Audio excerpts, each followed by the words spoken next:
Things from your apartment.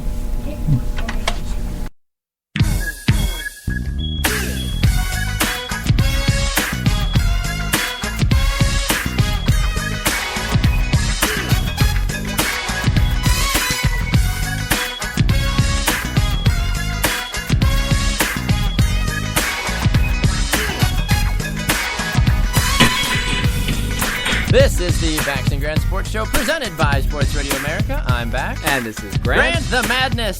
I can't take it anymore.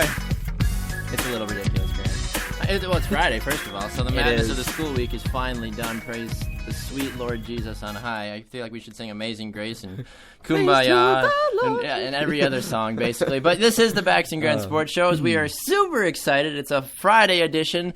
We redid the studio. Everything is looking real nice. I can stare at Sam Decker and Chris Borland and Aaron Rodgers and anything else. Russell Westbrook is in front of me. Des Bryant's behind me like he should be because I just can't even bear to look at him in the face. Anyway, it's just a lot of fun. It's a lot of excitement. Ronda Rousey is just like creeping over my shoulder. I'm hoping she doesn't eat me during the broadcast. But, yeah, a lot of fun stuff going on here in the studio. Check out our Twitter and Facebook, which are what, Grant?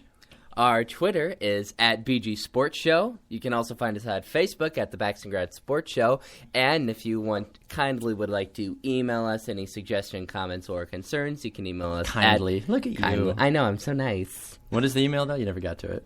Well, you cut me off. I'm sorry. I was complimenting you. Thank you. The email is bgsportshow@gmail.com. Yes, indeed. A lot of great stuff lined up for you today. We've got 3 different people coming on today. Joel Wolfrath is going to come on shortly to talk about March Madness and help us kind of sift through the first of the Sweet 16 action. And then we will have Connor Christensen on to talk Minnesota Vikings, as he usually does, because Lord knows nobody else wants to talk about it. So Connor's the perfect guy to talk about it. It is true, though. It is. It's true. And then we'll talk about some of the his fitness tip that he does every Friday. And then intern Laura has returned to the studio. All is well with the world. She was out on assignment on Wednesday and has returned back in one piece, thankfully. So we got to make sure that we don't send her on such dangerous assignments as we did last time, Grant. But we're glad to have her back, and she will offer her Thingy-Ma-Bopper. And I heard snippets of what she was going to be. I think she's thinking and thinking-ma-boppering about, but I'm not exactly sure. So it'll be fun, Grant. I'm looking forward to it. So it's always fun. With that, though, we want to take the time to say a little on Wisconsin, as it were, Grant. The Wisconsin Badgers. Exactly. That was the best rendition I've ever heard of on Wisconsin, courtesy of Grant. Joel Wolfrath is in the studio with us. Joel, how you doing this morning? Great after last night. Oh my gosh, the Wisconsin Badgers giving us all a few heart attacks, or maybe that was just all the beer and cheese and brats we were eating during the game. But it was a mixture of everything. But the Wisconsin Badgers battling back after looking a little sloppy in the beginning. Frank Kaminsky kind of forgot how to play basketball in the first half, but found his rhythm. And so did Nigel Hayes. And basically everybody except for Sam Decker, basically. He just went off in the first half. Just a fantastic performance. Amazing. But Joel, what were some of your takeaways from the Badger game? Well, we can't do that again. We're going to need more than one person to show up if we're going to win any more games, I think, especially facing Arizona next round and potentially, very likely, Kentucky the round after that. So we got lucky, and I don't think we can afford to risk that anymore with just having Sam Decker show up. And even though Frank Kaminsky started off the game very slowly, he still finished with 19 points. Kind of a typical Frank the Tank mentality. Second half. I feel he's more of a second half player because he had a lot of open looks early in the first even 3 minutes of the game, and just the ball would roll around the hoop, it'd hit off the backboard. I'm like, Frank, just dunk it, for gosh sakes. Just put it in the basket. It's not that hard. The way Wisconsin plays, I thought about just not even turning on the game until second half started, because that's just typically how Wisconsin goes. They don't play until... Well, yeah, and also what was big for Kaminsky later in the second half is that their bigs got into foul trouble later in the game. That was a huge concern. They had to put smaller guys out there, and then Kaminsky was able to just be fed down low and get a little bit more of some points. But still, he did not start off well. But Joel, what were some other players that you would say stepped up for the Badgers last night? Sam Decker, Zach Showalter had a couple of clutch plays right in a row at the end, draining a three and then taking it straight to the basket. at the very end, and that kind of was right as the Badgers were retaking their lead. Josh Gosser had just drained a 3 to go ahead, and then Showalter came back, put a couple baskets in, gave Wisconsin the momentum, and then it was just the free throw shooting percentage after that. It was, for yeah. the win. And we saw them struggle with that a little bit in the first half. Nigel Hayes was having a difficult time completing both free throws as he was taking it in the early parts of the game, but the Badgers take a 79-72 victory. Any other thoughts you had from that game, Grant? Yeah, a big thing for me is that this was the first game back for Trayvon Jackson. It was, and it shouldn't be forgotten that his first steps on the court was a what, Grant? 3-point. A three-point basket. He Dropped steps in the it. corner and buries beautiful. a three-point basket. The Wisconsin bench went crazy, and then he proceeded to do basically nothing else after that. But even still... Well, he didn't play most of the game after He that. didn't, True. no. He only got a couple minutes. Yeah, and Joel even brought this up, too, that he just... The way he handled the ball when he was on the court was very impressive and not typical Wisconsin basketball. And he's never really played typical Wisconsin basketball because Wisconsin basketball is very physical, kind of move it around, see what's there. Slow. It's very slow. And Trayvon Jackson's like, oh, I've got the ball. Oh, I'm going to go to the hoop. I'm going to make a pass. I'm going to take a shot. He's very zoom, zoom, zoom, kind of like how North Carolina played the entire game last Well, night. yeah, because North Carolina, one would argue, in the Sweet 16 was the fastest team, and then one could also argue that Wisconsin, out of the Sweet 16, is the slowest team. And the announcers were actually talking about that a little during the game last night. So it was a really interesting matchup to see the fastest against the slowest, and to show that even though you don't run a fast-paced game, because the Badgers did not have a single point for fast break scoring. And they were calling it the tortoise and the hare game as well. Yeah, and Right. they were still able to contribute, get points, and eventually win the game. So it was really good efficiency by the Badgers, and that's what we said they needed to do going into the game, because they didn't commit a lot of turnovers. They did have a few, but not a lot, not as many as some teams, and they did not commit. They did have more fouls than they usually did, and that did get them into a little bit of trouble because I believe West Virginia was in the double bonus before they even got into the bonus, or just got into the bonus, so it almost got a little hairy there for a second, but they were able to pull out the win. It was, and it was great to see the Badgers rally together and kind of take over as they were struggling immensely in the first half. Looking at who the Badgers now will play in the Elite Eight, you have the Arizona Wildcats defeating Xavier by a score of 68-60. This game was back and forth, and I know certain people that we know named Megan Landvader were really pulling for Xavier to win this game instead of Arizona, which I think more so people realize that Arizona is a good shooting team. They can drain the deep ball, they can attack the rim, they're a lot of fun to watch. But at the same time, they just, it's hard to fully understand, who might be a good player for them. But Grant, you have a few ideas of some players to watch for them. Well, all I wanted to really actually say was that they did not have a good game. This is what I really wanted to say, was that they're big. That they said I don't really know the Arizona team that well, but they said that their big player McConnell, he did not play very well. He did have 17 points, though. Yeah, but he was 6 for 14, and you were saying that they're a good shooting team, and that's not really showing. I know, yesterday and it they was did not that They case. did not look good yesterday. Xavier didn't look good either. No. But the way that Arizona usually plays, they should have been able to crush Xavier, and they really didn't. That kept them in, and if they play like that against Wisconsin, I don't see any way Wisconsin can't win that game. So if they want to go on to the Final Four, they can't play like what they did last night. Exactly, yeah. Now, Joel, I want to get your thoughts about this. It was a very close game. Kentucky and West Virginia duking out till the last second, and then the game started. And then Kentucky won 78-39. Just an absolute beating. As Kentucky just showed zero mercy. There was pictures that came out before the game of Kentucky players playing Super Smash Bros. On a Nintendo 64 in the hotel. That's basically what they did to West Virginia. There's pictures of them hanging on the rims, just going all like street ball, like going crazy. Well, we were down here last night redoing the whole studio, hanging stuff up. And I was like, oh, let's see how the game's doing. So I pull it up on my laptop, and the very first thing we see is just this nasty alley-oop from, like, the three-point arc. Just lobbed it up there to Kentucky player. I forget who it was. It was because there was a lot of disgusting. them. But just comes down and just slams it home, and we're just like, Oof. Yeah, I'm like, it's going to be that kind of game. It was, what was it? It was 42-18 at halftime. Yeah, and it was like 18-2 or 20-2 within the first 5 minutes of the game. I was talking with Connor Christensen last night, and as I heard out the final score of the game, and Connor's not a huge basketball fan, but even still, when I told him that Kentucky won 78-39, he was like, "Wait," is it halftime? I'm like, "No, that's the final score." He's like, "Wow." He's like, "I don't know much about either team." He's like, "But the fact that there was that lopsided this late in the tournament was really surprising." But that begs the question now: is Kentucky still considered the best team in March Madness? Oh, I don't think many people questioned that. I think it's everybody against Kentucky right now. Like, there's an ESPN Sports Sports Nation question that says, who do you think will win? And there's just two options, Kentucky or the field. And that's all you get to choose from.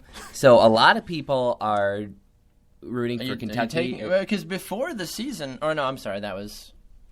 yeah, I guess. I mean, before the tournament started, I think still most people would have taken Kentucky. But even now, but they also haven't played a lot of people, though. They haven't played a lot of really good people. And I was saying that they were probably going to get through Sweet 16, and that they might get to the tournament. They might get to the final game, but I don't think they will. I don't think they're going to win.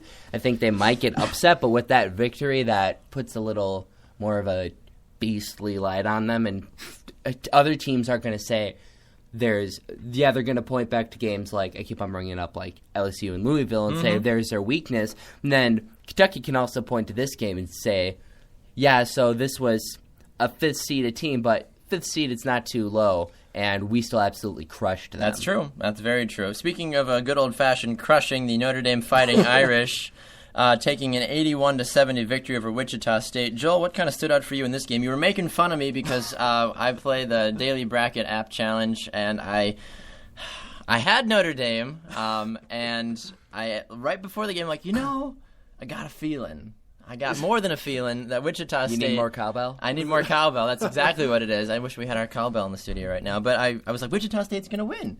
And then they didn't. And then you proceeded to make sure I knew that after the game was over. I wasn't trying to be too mean. No, you weren't being too mean. But you were like, how'd that pick work out for you? I was like, well, But yeah, Notre Dame, now, what stood out to you about that game? Well, Notre Dame just has not... They've been relentless this tournament. They came through their conference tournament, no problem, and then they walked right into this. They haven't lost a step at all. They've just been playing solid basketball.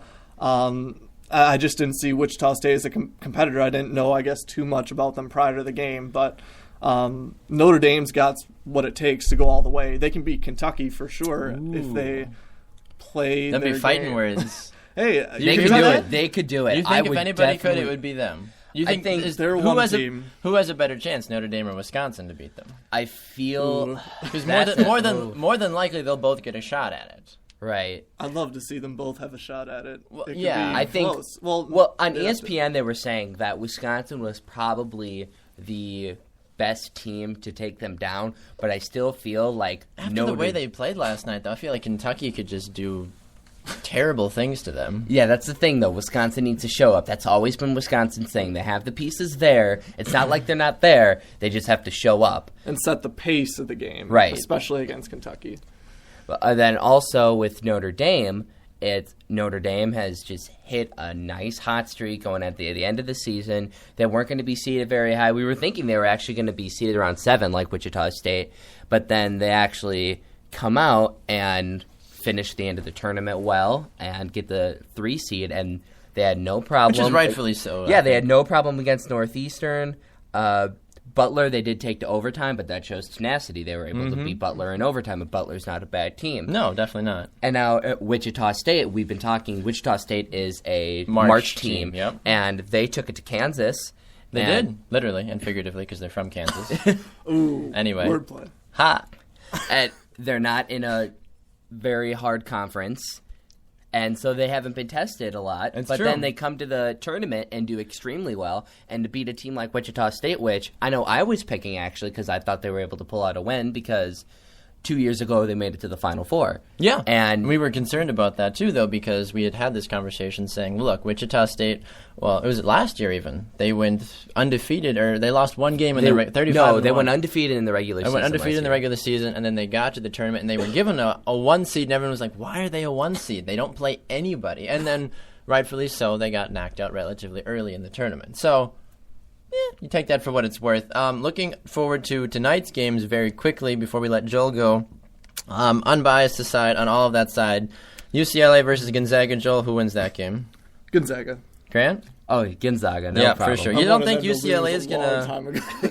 UCLA doesn't deserve to be this far. All right, Louisville, NC State?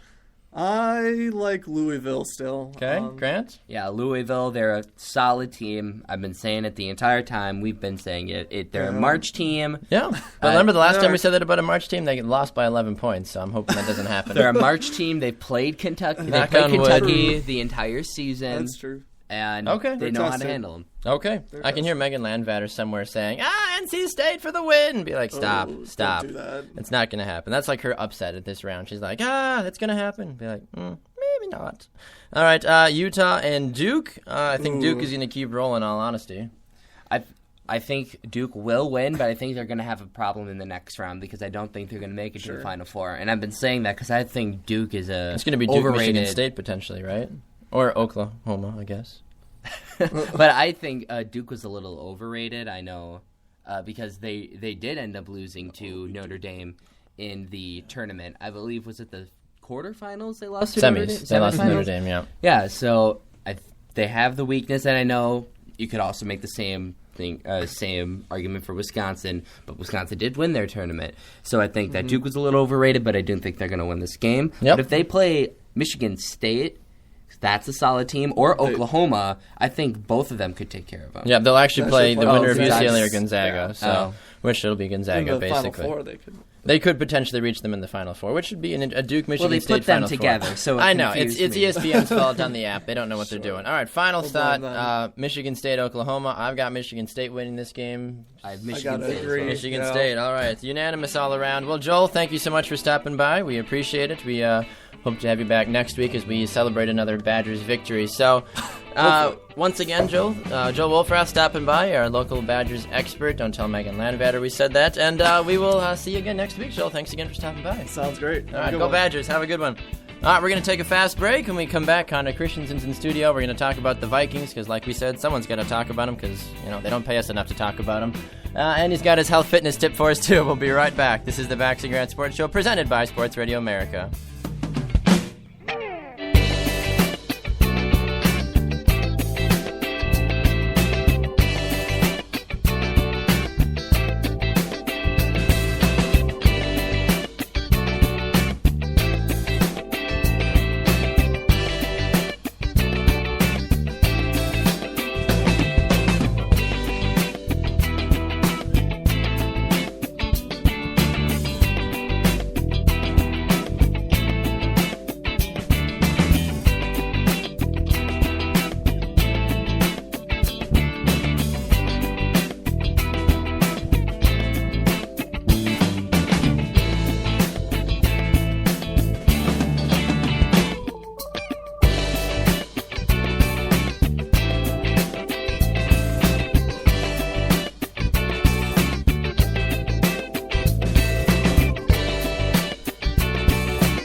Welcome back to the Bax Grant Sports Show, presented by Sports Radio America. I'm Bax. This is Grant. How you doing, Grant? You doing good so far? I'm doing great. It was a slow morning for me. I came in a little late, but I woke up. Are you? Feeling good. You woke up? You feeling fine? Yeah, this always wakes me up. I get going. You do? I like talking basketball. We always seem to go just talk on and on and on about basketball, but it's fun. I like March Madness. It's just March a fun Madness time. is the only thing basketball-wise that I actually sort of barely care about. But because it's so fun, it's just a great time of the year. You get to make a bracket, and then you get to root and cheer for your teams. And there's 16 games in one day. It's like Christmas for basketball fans. It pretty much. You know what else is like Christmas, Grant?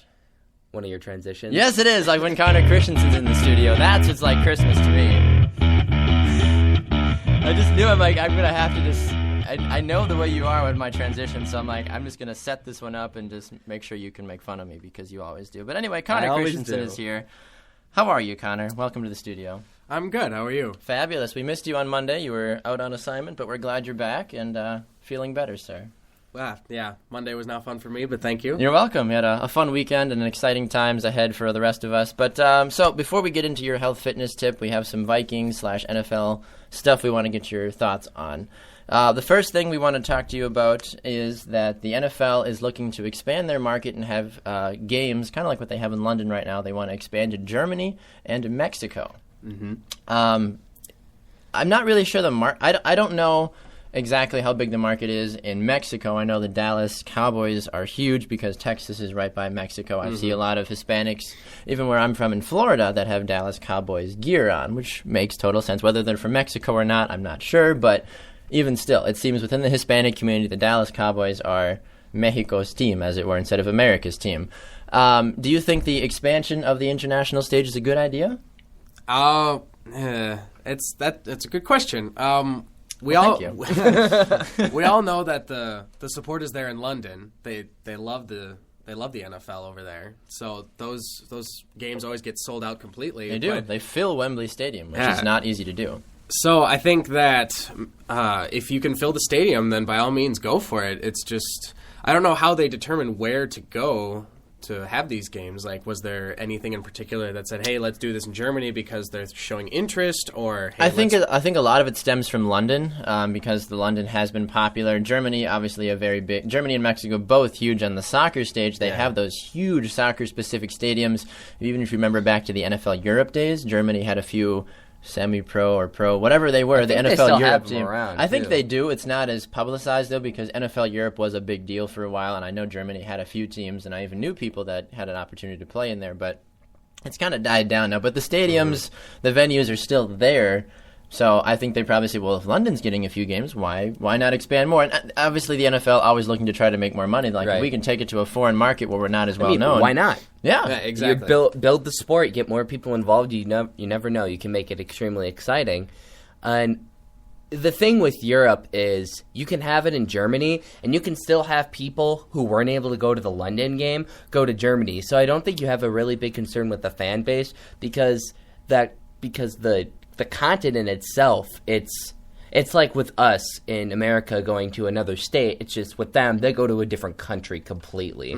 So they have the ability to do that. It would be interesting to see, though, because I don't know the fan base in Mexico at all. But I think it's a good idea as long as you can keep the players safe, that they can play at their maximum level. Because I would know, like, if you give them a shorter week and then you're telling them to go overseas and deal with jet lag, I know that for a fact that NFL players probably wouldn't be able to play at their full capacity. Like if they play a Monday night game, then you say, okay, now go Thursday night football over in London. Well, that would be just suicide. Yeah, as long as they don't schedule anything like that, I would see no problem in it.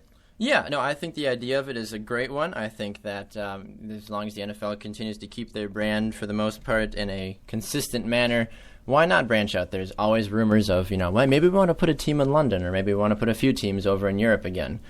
Well, then the travel and jet lag and all. I can't even imagine. Just have a separate league? That's the thought. Would you make it a separate league? Because I can't even imagine Seattle going to London to play a game. That would just be horrific. I mean, I'd rather fly over Asia than go all the way across the country and then jump there. But either way, though, it's just kind of a weird thing. But Connor, more specifically for the Vikings, the younger brother of a man very near and dear to Grant and I's heart, Clay Matthews, his little brother Casey Matthews is now officially a Minnesota Viking. He's a linebacker. How does that affect the team's defense going forward?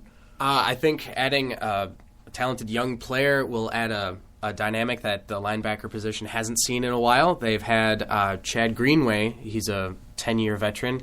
But I think adding some fresh young legs would be good for the team. I think he's going to do great for us. When I heard I think the headline was meant to trick a few people on purpose. When I saw it, I was like, Matthews signs with the Vikings. I'm like, really?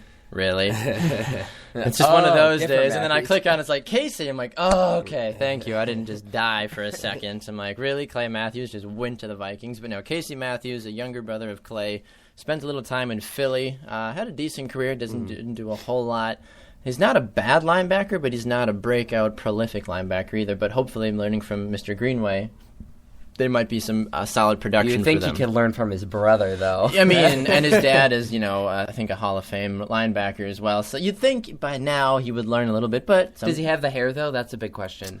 I think he does. I think he Okay, does. I don't remember for sure. That's the important part. I don't remember exactly if he does or not. I think it runs in the family, in all honesty. I feel like they just don't cut their hair. It's I just remember a thing. the Green Bay Packers Super Bowl year. They put the picture of all the Green Bay Packer linebackers and then the linebacker coach, and they all had shoulder length blonde hair, and it was ridiculous. That's basically what it is. You had AJ Hawk that I think before he cut his hair. before he cut his hair, he had long hair like that. Clay Matthews definitely has that hair. And then their linebacker coach, I think they still have him around. Kind of looks like the Ryans almost. I don't know if he's still there or not anymore. I think he moved on. In all honesty, I think he took a year or two off to spend more time with his family. Because remember that being a big deal. But something else that's a huge deal right now is that Coach Mike Zimmer of the Minnesota Vikings has come out on record and saying, "Look, we're not going to cut Adrian Peterson."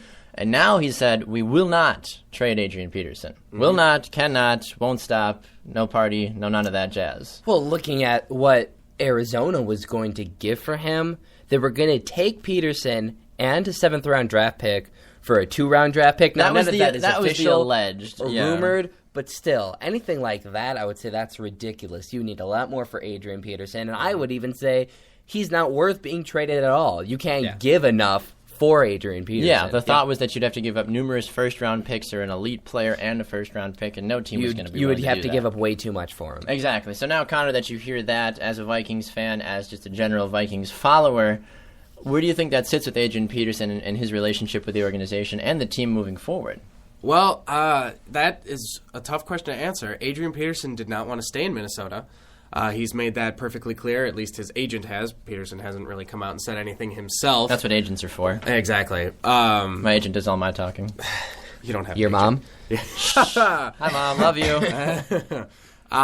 So Adrian Peterson did not want to really stay with the Vikings, but now he's being forced to. It's kind of like, it reminds me of Percy Harvin. When Percy Harvin wanted out of Minnesota, and they forced him to stay another season, and he only played around 3 games, I think. Yep. I'm really hoping that... Was he injured? Yeah, in quotes? he had had, quotes, migraines. Oh, my gosh. So, yeah. So he didn't want to play. Pretty much. Yeah, that Pretty was much. my big question. Is Adrian Peterson going to want to play even though he doesn't want to be there? Because we have seen players that if they don't want to be there, they're just not going to play. But I know Adrian Peterson has really strong character, so he might not do that, but you never know. Yeah. Also, Adrian Peterson has a strong connection to the players on the team. So even if he doesn't want to play on the team necessarily, the players are still familiar to him. He still knows the team really well. I don't think that he will, hold back on the season. I think he'll play to his utmost ability, and I think that he'll have a great season. But I hope that he does that. Yeah, no, that definitely makes sense. And now that the Vikings have their big 3, as it were, you've got Teddy Bridgewater, you've got Mike Wallace, and you've got Adrian Peterson. That's a good starting 3 to have. A lot of teams really focus on, okay, who's the quarterback, the starting running back, and the number 1 receiver. Those are 3 good guys to have. Yeah, if you could say Teddy's the weakest out of those 3, but it's still a good weak link to have if you were to have Teddy Bridgewater, a second-year guy. Well, and he's just developing, too. He is, exactly. And we saw that last season, and he won the Pepsi Rookie of the Year award. He should have won the regular Offensive Rookie of the Year award, but Odell Beckham Jr. and all that one-handed weird freak catches. But, yeah. I think after that play, you weren't going to take the Rookie nobody of the was. Year No, award and it from was him. one play, but he did have statistically. He had a fantastic he had a season, great season for an awful team. Yeah. So kind of a general prediction now, Connor, that you know that the Vikings have AP. Is this an above 500 team next season? Just as a probably way too early pre-draft, free agency's kind of over now. All right, I'm gonna try to be unbiased here. I think that they will be over 500. Yes. Okay. Do you think it'll be a lot, or you think it'll be 500 or just squeaking it? It's not. hard to know. They're not gonna be spectacular. I don't think they'll be spectacular. Okay. I think they will be above 500. I don't know if they'll make it to the playoffs. I hope they'll make it to the playoffs. It depends on the Lions. the playoffs? Yeah, but I think that they have a extremely good chance of being over 500 and being a threat this next season. Okay. Well, with that being said, we want to talk about how to make us more of a threat in the weight room and just in general. So your health fitness tip, Connor, with a minute on the clock. Grant's going to go shoot me because my transitions are just to die for. On your mark, get set, go, Connor. All right. Today I'm going to explain what a core lift is. And most people think core and say, oh, that's my abs, right? Well, not necessarily. Your core is your abs, your sides, and your lower back. But a core lift is completely different.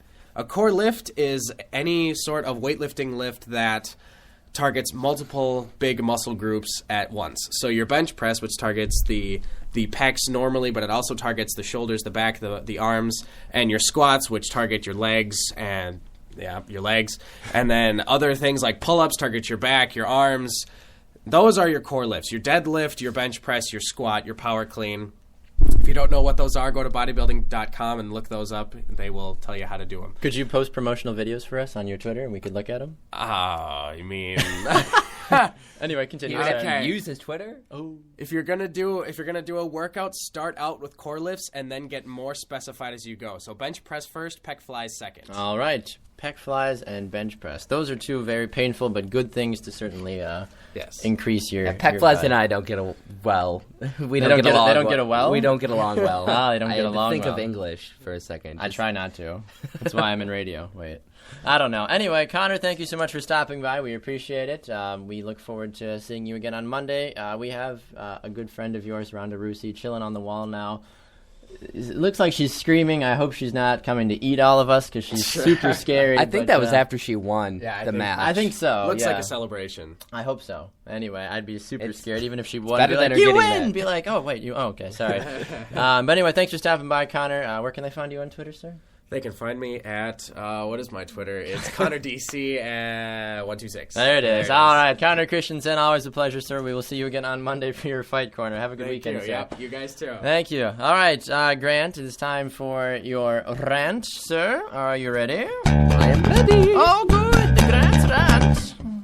What was that? I have no idea. It's a bottom show where Grant comes out and says, his own. I really wish it was. I feel like we need to call VeggieTales and say, listen, I need you to re-record that, but with Grant's rant. I think that would be awesome. Yeah, I don't think you'd be able to get that. You never know. You Be like, nah. VeggieTales, I'm a lifelong follower. I doubt that would work. All right. What would Jesus do? He would listen to Grant's rant. That's what he would do. He is right now. Thank you, Jesus. All right. Ready, Grant? 30 seconds on the clock for Grant's rant. Get set, go. Well, Indianapolis, or Indiana as a whole, the state, just passed a new law that might affect NCAA or sports in general, is that they have now passed a law that could potentially discriminate against homosexual players. And the NCAA came out and say that's a big concern for them because they're a big platform for gay players. They just had the first Division I men's basketball player come out last year. And so this is a big concern for basketball and sports in general. Time's up.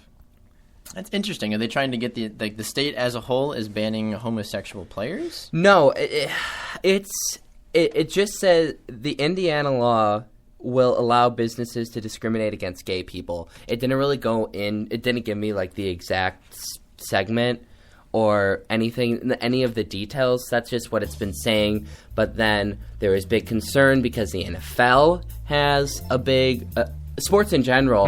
A lot of them go to Indianapolis. They have good relationships with Indianapolis.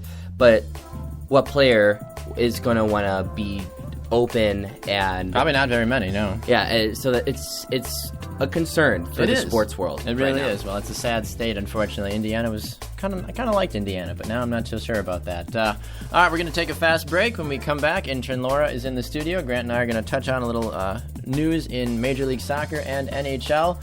And then Intern Laura offers her Thingy-Ma-Bopper, and we will close out the show from there. This is the Bax Grant Sports Show, presented by Sports Radio America.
Welcome back to the Bax Grant Sports Show presented by Sports Radio America. I'm Bax. And this is Grant. All right, Grant, we're going to talk about some sports very near and dear to both of our hearts.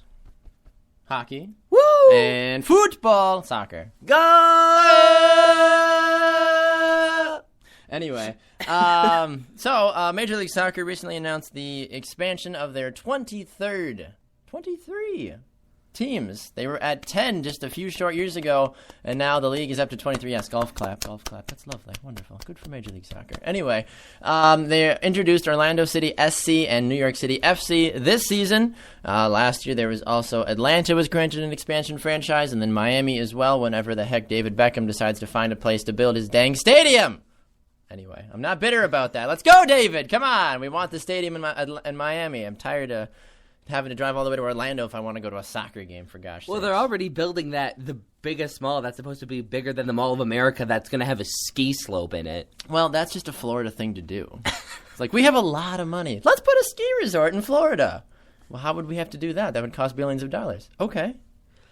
What I don't see. The problem is where? Exactly. We have lots of money. What do you want us to do? Like, that's just kind of Florida's mindset is like, well, we'll give you $18 trillion to build your thing, but we're Why Florida. Give it to the government. No. That's just not how it works in Florida. The retirement community does that enough for them down there, but at the same time, it's just there's so much money. Anyway, going back to soccer before we talk about the economy and politics, and then also didn't they get you were listing off the new teams, but didn't they also get the new Canadian team? Because I didn't hear you mention the new Canadian team. I thought you said there was no new Canadian team. No, it's been a few years since the Canadian team was introduced or expanded. Well, then what were the two ones again? This Orlando and New York. New York. Huh. New York is kind of close to Canada, but I thought it was like Montreal or something. Montreal has been in the MLS for a few seasons. Shows how much and then there's Toronto, and then there's Vancouver as well. The only three Canadian teams, I don't know if there's going to be any more. Those three kind of cover the main segments. You've got, west, center, and east, as it were. But anyway, the new expansion team, the Midwest, has finally acquired another soccer team, Minnesota United FC. The stadium will hopefully be built in downtown Minneapolis, which is a gorgeous, gorgeous area of town. It was unfortunate because the owners wanted it to happen with the Minnesota Vikings organization. They were going to probably partner with them and use their stadium, the new Viking stadium, but the Minnesota Twins organization is the one that ended up winning the deal overall, so they will now, as the Twins organization is interesting because they are notorious for putting a ton of money into their teams and then just kind of walking away, kind of spinning it and just saying, all right, well, there you go, we'll see what happens. But so that we're hoping with Major League Soccer, the way that the commissioner, Don Garber, runs everything and just the way that soccer as a whole is growing, that doesn't happen. Because Minnesota is a great area to have a soccer team. They basically promoted the NASL team, Minnesota United FC, to now Major League Soccer status, and they will become active in the league once the stadium has been officially proposed and built, and I believe they'll join the league. I don't know if it's next year. I think it's 2017 is when they will join the league. And then you have LAFC as well. That'll be joining the league as well, the rebranding of Chivas USA. So it's a good move for overall. You now have the Chicago Fire in the Midwest, the Columbus Crew down in Ohio, and now you have Minnesota United. Whether or not there will be any more teams in the Midwest, I highly doubt it, but Minnesota, if any of the Midwest states, certainly deserved a team. So good for them, and it's exciting to see MLS continue to grow.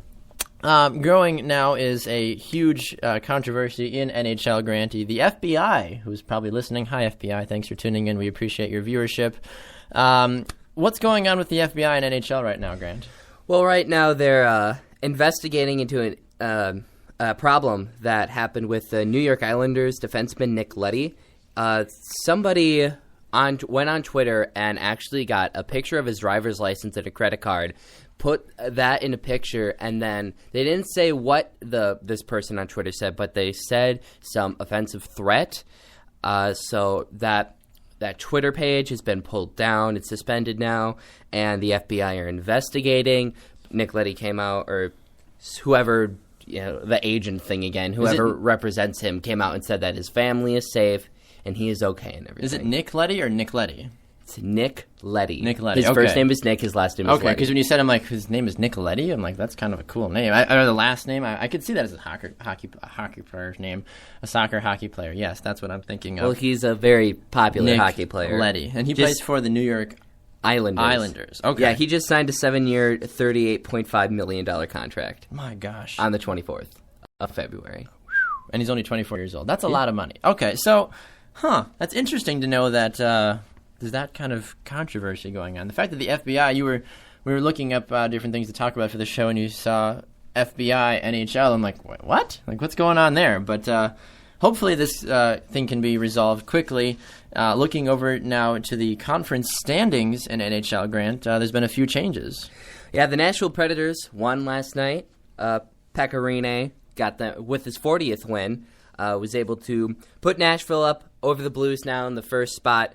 But that's because only the Blues did not play last night, so they did not have a chance to defend themselves. But that's what it is. Okay. Nashville moved up. L.A. actually bumped Calgary out of the third division playoff spot, and that means Calgary is actually out of playoff contention now because their points are lower than the two wildcard teams, which are both in the Central. So that puts all Pacific teams in the battling for the third spot below playoff contention. So LA has 88 points, Calgary has 87, and Winnipeg Jets just won last night, and the Minnesota Wild are on a 3-game win streak. So the Calgary Flames are now 3 points behind for a wild card, but both LA and Calgary really need to keep up their game because if they lose a game, they lose their spot, there's no going down to the wild card. They're out of playoff contention because they have a 2 or 3 point lead in the wild card race. And it would make you fairly happy if the LA Kings did, not make the playoffs. I would be definitely okay with that because they were kind of underdogs last year and they were able to pull out a win. And then some big news for playoffs, you could say, is that the New York Rangers are the first team to clinch a playoff spot. With 101 points. 101. So those will start coming in a little bit more and more now. You had a couple teams get eliminated, like the Sabres and I believe the Maple Leafs, Arizona, and Edmonton. I'd hope they'd be eliminated by now. They're in mid-50s for points. They don't deserve to be in the playoff race anymore. Right. But, so playoff announcements are coming out. Teams are starting to clinch, so big playoff pushes need to be coming. It is. It's the time of year for playoff pushes. March Madness is in full swing, and NHL playoffs are in full swing. It's also exciting, though, Grant, because like we said, Intern Laura has returned back to the studio after a long hiatus, and we are so glad to have her back. It just wasn't the same without you on Wednesday, Laura. I missed you guys. Well, we're glad that you're back. Aw, she loves us. Yay, we have friends. Let's not go too far. Okay, sorry. Let me just go in my corner, dearie. Yeah. Exactly. But Laura, welcome back. It is time for your Thingy-Ma-Bopper. Yes, it is. What fabulous information do you have? Well, last night, I was trying to figure out what am I going to say today? What am I going to talk about? And my roommate's like, why don't you talk about curling? And I was like, oh, great idea. Grant would love that. So I looked and I looked about interesting things about curling, funny facts. I couldn't find anything. Rude. That sounds about right. Curling is fun. We need to talk about the Olympic pants for whoever that was a few years ago. The checkered. I didn't see that. I can't remember. I forget who it was now. Was it Denmark? Yeah, I think it was Denmark because it was red and white. Yeah, I think it was Denmark. Checked pants. It was great. I want those. Well, that's my wedding suit pants right there. Classy. Thank you. Well, I couldn't find anything on curling, so I'm going to talk about baseball. Naturally, the second good old thing you MLB. go to makes perfect sense. Yeah. It's my downfall. Of course it is. All right, well, I'm going to talk about something that's very near and dear to myself as a Brewers fan. Okay. I'm sure you as well. It's the sausage races. Oh, yes. The good old sausage races at Miller Park. I love the good old Miller Park sausage Yep. races. For those of you who don't know, sausage races are after the 6th inning, and it's just basically big 7-foot costumes, sausage, different types of sausages, people in these little mascot outfits running around, racing around from, they start at third and go to... They start in right field. Right field. Yep. And go all the way around. Loop to first base. Yep. Loop around home plate and then go to first. Yeah. Well, an incident happened. It was back in 2003, July 9th. I don't know if you know about this, but his name was Randall Simon. He played for the Pirates. And there's video footage, I will put it up later on the website, of him actually taking a bat. They're running past their dugout, and he just hits the Italian sausage Guido in the back of the head. Rude. What the heck? He hit Guido. Yes, he did. Guido? Rude. That's my boy. That's you don't not hit rude. Guido. And so Guido fell. Guido went down, and he hit the hot dog, too. And the hot dog went down, and they were just... That is just I didn't know if it was funny. Sausage abuse. What team was that Sausage for? abuse. This is the Pirates. Oh, well, that's why. It's from Pittsburgh, I didn't know whether to laugh or whether to be upset. Rude. I would be upset about that. What the Yeah. heck? You don't hit a sausage. Well, he got fined $2,000 and was suspended That's 3 it? games. Okay, Yep. 3 games. Okay. Oh, yeah. Yep. So, I mean, he guess, did get a little bit of punishment, but a lot of people, he was being booed when he went up there, and just not. You don't hit a sausage. You don't hit, You don't. you You don't don't hit a do 7-foot that. sausage. It's just it was upsetting. the unspoken It was. rules of society. You just see a 7-foot sausage walking in the street. You, You do don't not take hit a it. baseball Maybe he was bat hungry. He to was it. the 6th inning. He's like, I could go for a sausage. Oh, look, a wild Italian sausage. I'm going to go club it and eat it. Makes perfect sense. It's Just his natural instinct. Exactly. That's what, his agent should have used that argument. Exactly. It is kind of ironic, though, too, because one of our guests, Megan Landvatter, works for the Milwaukee Brewers, and she will be a racing sausage Oh, this year. I'm so jealous. So we'll have to get some of her stories about that as she partakes in those adventures. Now, I just want to say, because Baxter and I had a little silent argument about where they started, because I swear they start in right field and Yes. loop around to third base. No. Because if they start, you were saying that they're going to start in left field. Yes. No, and swoop around. they start in right.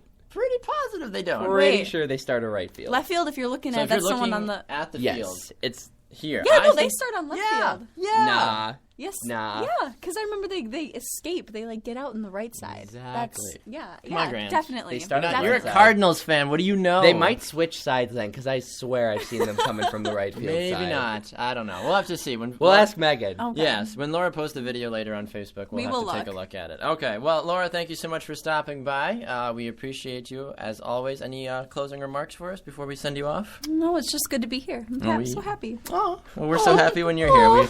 We appreciate you very much. Where can the good people of Twitter find you, Intern Laura? You can find me on Twitter under Intern Laura BGSS. Thank you so much, Intern Laura. We appreciate you, and we will see you next week. Thanks for stopping by. Okay. Have a good one. All right, Grant. Hey. Another exciting edition of the Bax Grant Sports Show. Another Friday edition. We had March Madness with Joel. We had Vikings and health fitnessy stuff with Connor Christensen. Get those core lifts in. Those core lifts, those deadlifts, and all that other fun stuff. Just a great time overall. Final thoughts for you, sir? It's going to be an exciting weekend with March Madness, with finishing out the Sweet 16 and then the Elite 8. We'll be back on Monday. We'll recap everything that happened.